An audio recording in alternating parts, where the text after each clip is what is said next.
Existem histórias que não apenas emocionam, elas despertam a alma. Relatos que não estão apenas nas escrituras, mas que ecoam na vida real de todos nós. Se você já se sentiu longe de Deus, perdido, cansado ou até mesmo esquecido, essa história é para você. Prepare seu coração, porque o que você vai ouvir agora não é apenas uma narrativa, é um chamado, um lembrete de que mesmo no silêncio, Deus ainda fala. E Ele pode estar falando com você agora. Era uma vez um homem chamado Eliabe, filho de um sacerdote, nascido em meio às promessas e à palavra, mas afastado pelo tempo, pelos pecados e pelas escolhas erradas. A história de Eliabe é uma jornada espiritual profunda que nos convida a refletir sobre a distância que às vezes criamos entre nós e Deus, e sobre o poder do arrependimento, da fé e da reconciliação. Essa história não é apenas sobre um personagem bíblico fictício, é uma representação simbólica de muitas pessoas que um dia conheceram o caminho, mas se perderam nos desertos da vida. Acompanhe essa narrativa e descubra como, mesmo quando tudo parece perdido, o Senhor ainda chama pelo nome. A Eliabe cresceu na cidade de Silo, uma vila ao norte de Jerusalém. Desde pequeno, ouvia o som das trombetas no templo e o eco dos salmos entoados pelos levitas. Seu pai, Matias, era um sacerdote respeitado, conhecido pela sua devoção e temor ao Senhor.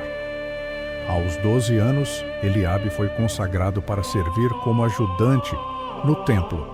Acendia os candelabros, trazia água para as purificações e ajudava na leitura dos rolos da Torá. Sentia-se próximo de Deus. Quando orava, acreditava que o céu se abria sobre sua cabeça.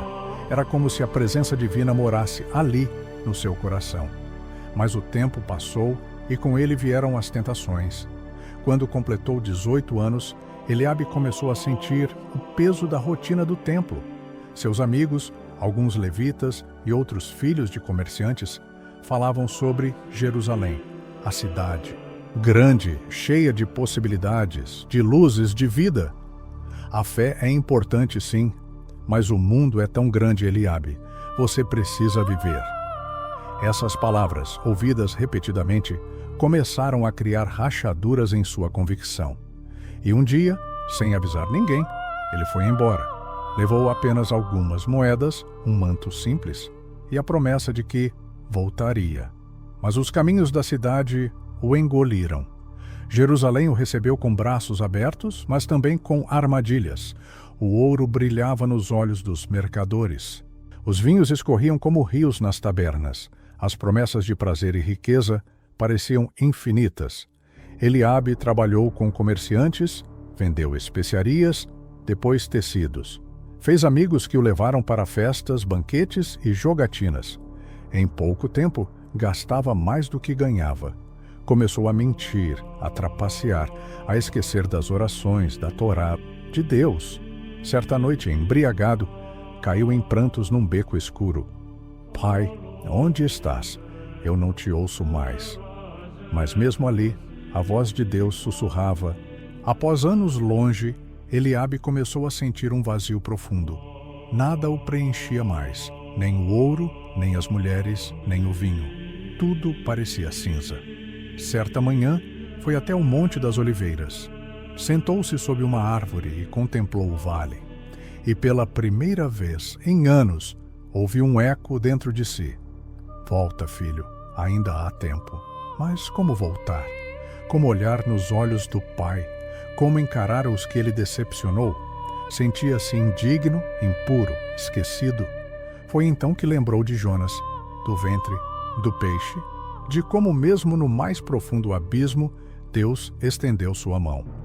Após dias de reflexão, Eliabe tomou uma decisão. Voltaria para Silo, não como sacerdote, não como filho honrado, mas como servo. Não importava se seria rejeitado, precisava tentar. A viagem foi longa, dias de sol escaldante, noites frias. A cada passo, o coração batia mais forte. pensava nas palavras do Salmo 51. Cria em mim, ó Deus, um coração puro e renova dentro de mim um espírito inabalável. Quando chegou a Silo, mal reconheceu a vila, mas quando se aproximou da casa do pai, viu Matias sentado à porta. Matias ergueu os olhos e, mesmo com os cabelos brancos e a visão falha, reconheceu seu filho. Levantou-se e correu ao seu encontro, como o pai do filho pródigo. Eliabe caiu de joelhos. Pai, pequei contra o céu e contra ti. Não sou digno de ser chamado teu filho. Mas Matias o levantou e o abraçou. Estava perdido e foi achado. Estava morto e reviveu. Naquela noite, fizeram um banquete. Eliabe, emocionado, ouviu os salmos novamente. Sentiu a presença de Deus, não no templo, mas no coração. Dias depois, Eliabe retornou ao templo, não como sacerdote, mas como adorador. Seus olhos se enchiam de lágrimas ao tocar os rolos da Torá. Cada palavra agora tinha um peso, uma vida, uma verdade. Ele passou a ajudar outros jovens, especialmente os que mostravam sinais de desvio. Contava sua história, sem vergonha. Dizia: o Senhor não rejeita um coração quebrantado. Ele me esperou. Ele também espera por você. Quantos hoje vivem como Eliabe? Cresceram na fé, ouviram sobre Deus, talvez até viram milagres, mas se afastaram. O mundo os chamou, as tentações pareceram mais fortes, e agora vivem com culpa, medo, vergonha. Mas a história de Eliabe nos lembra de uma verdade imutável. Deus nunca para de chamar. Mesmo quando o silêncio parece reinar, sua voz ecoa no espírito. Mesmo quando tudo parece perdido, há esperança. Hoje, talvez você esteja vivendo no deserto. Talvez sinta que Deus está distante. Talvez tenha feito escolhas ruins. Mas escute, Ele ainda está te chamando. Ele ainda te vê como filho.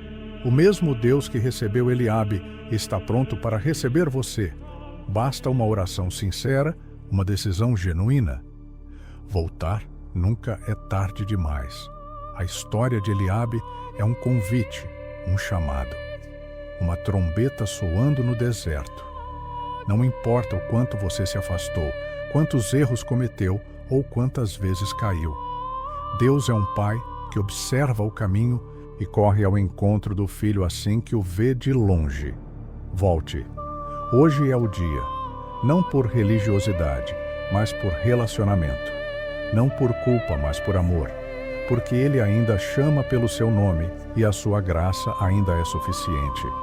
Buscai ao Senhor enquanto se pode achar, invocai-o enquanto está perto. Isaías 55:6. Essa é a sua hora. Volte para os braços do Pai. Antes de darmos continuidade, você que ainda está aqui, digite nos comentários: a paz do Senhor está sempre comigo. Assim, irei saber que você gosta desses vídeos e fará a mensagem de Deus chegar para mais pessoas. Agora, vamos continuar. No coração de Jerusalém, antes da destruição do segundo templo, havia um homem chamado Abner. Ele era um porteiro do templo, função considerada de pouca importância para os sacerdotes, mas de valor imensurável para os olhos de Deus. Todos os dias, desde o raiar do sol até o pôr da tarde, Abner cuidava da porta leste do templo, aquela por onde o brilho da manhã entrava primeiro, tocando os degraus de pedra como uma bênção silenciosa. Abner vinha de uma linhagem esquecida. Seu pai foi um dos homens que ajudaram a reconstruir o templo nos dias de Neemias. Mas, com o tempo, a posição de sua família se apagou. Não eram mais lembrados entre os grandes nomes de Judá. Abner cresceu ouvindo as histórias dos milagres antigos, das travessias no deserto, do mar que se abriu e do fogo que desceu do céu. Mas, ao contrário de muitos, nunca viu um milagre com os próprios olhos. Mesmo assim, ele permaneceu fiel. Todos os dias, sem queixas, abria a porta do templo. Observava os adoradores, os sacrifícios, os levitas cantando. Muitos passavam por ele sem sequer olhar. Era apenas um guardião silencioso, um homem comum entre muitos. Mas Abner sabia que Deus via aquilo que os homens não viam. O tempo foi passando e os rumores de guerra se aproximavam. Os romanos, mais cruéis a cada dia, ameaçavam Jerusalém. Muitos sacerdotes começaram a fugir, escondendo pergaminhos, retirando peças do templo em segredo. Mas Abner ficou. A porta continuava sendo sua responsabilidade. Certa noite, enquanto orava sozinho na escadaria, viu uma figura aproximando-se. Era um velho profeta, envolto em um manto gasto, com olhos que pareciam carregar séculos de sabedoria. O velho se assentou ao lado de Abner e disse: "Você ainda crê mesmo quando não vê? Ainda guarda a porta mesmo quando ninguém passa por ela?" Abner respondeu com simplicidade: "Sim, porque esta porta não pertence aos homens, ela pertence ao Senhor." O profeta sorriu e disse: "Então escuta bem, esta porta será a última a fechar, e quando ela se fechar, começará uma nova era. Mas antes que isso aconteça, o Senhor falará contigo, e você deve escutar." No dia seguinte, o velho havia desaparecido. Abner procurou, mas ninguém o vira entrar ou sair. A cidade seguia em seu caos, mas dentro de Abner algo havia mudado. Passou a ouvir o silêncio com mais atenção.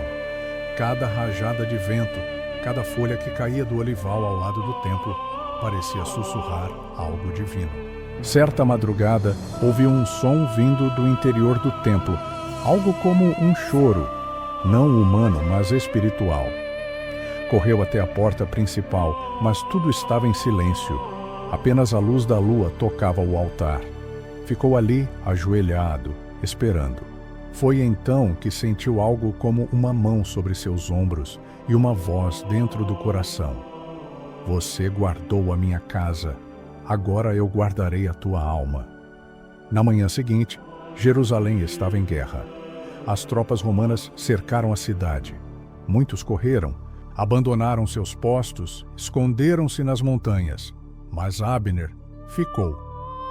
Trancou todas as portas do templo, exceto uma, a porta leste.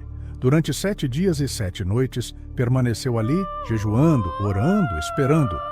Alguns diziam que ele havia enlouquecido, mas ele sabia que havia recebido uma promessa. No 8º dia, uma luz estranha apareceu sobre o templo. Muitos viram. Era como fogo, mas que não queimava. Como presença, mas que não tinha forma. Alguns caíram em pranto, outros fugiram.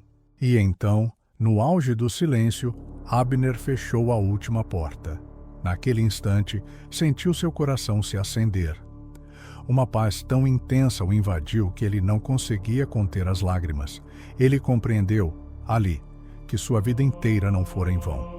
Que mesmo sem milagres visíveis, ele tinha sido parte de algo eterno. Que guardar a porta de Deus era mais do que um ofício, era um chamado. Quando os romanos finalmente invadiram o templo, nada encontraram de sagrado, mas os anjos já haviam levado a presença, e Abner, o porteiro esquecido, havia sido o último a tocá-la. Dizem que ninguém o viu mais depois daquele dia. Alguns afirmam que fugiu, outros que foi morto. Mas os mais antigos, os que ainda creem, dizem que o Senhor o levou, como fez com Enoque. Porque aqueles que são fiéis no pouco recebem o muito no reino que não se vê. Hoje, muitos de nós vivemos como Abner. Guardamos portas invisíveis, ouvimos a palavra e seguimos crendo mesmo quando nada muda ao nosso redor. Mas o céu vê, Deus vê. O Pai das luzes não esquece aquele que permanece. Talvez você esteja na porta da sua fé, cansado, esperando algo acontecer. Talvez ninguém veja seu esforço, sua entrega, suas lágrimas no secreto. Mas escute, continue, porque um dia essa porta também se fechará e você descobrirá que toda a fidelidade não foi em vão. Porque quando Deus fala no silêncio, Ele revela os tesouros escondidos da alma.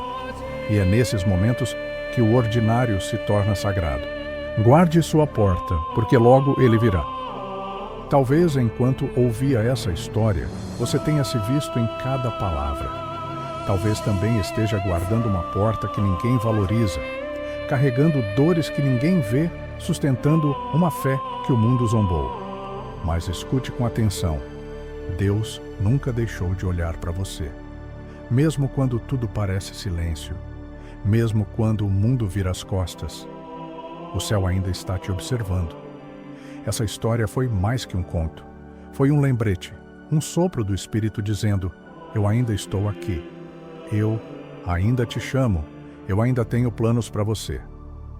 Se essa mensagem tocou seu coração, não guarde só para você. Compartilhe com alguém que esteja precisando ouvir que não está sozinho.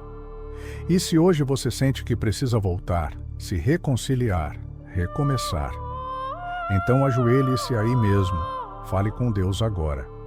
Porque Ele não te quer perfeito, Ele te quer de volta.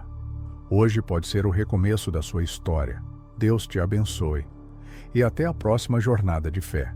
Se essa história falou com você, imagine quantas outras ainda estão por vir. Aqui neste canal, cada palavra é uma semente. Cada vídeo, um convite para voltar ao coração de Deus. Então, inscreva-se agora, ative o sininho e caminhe com a gente nessa jornada de fé, restauração e esperança. Porque aqui, as histórias tocam a alma e Deus continua falando.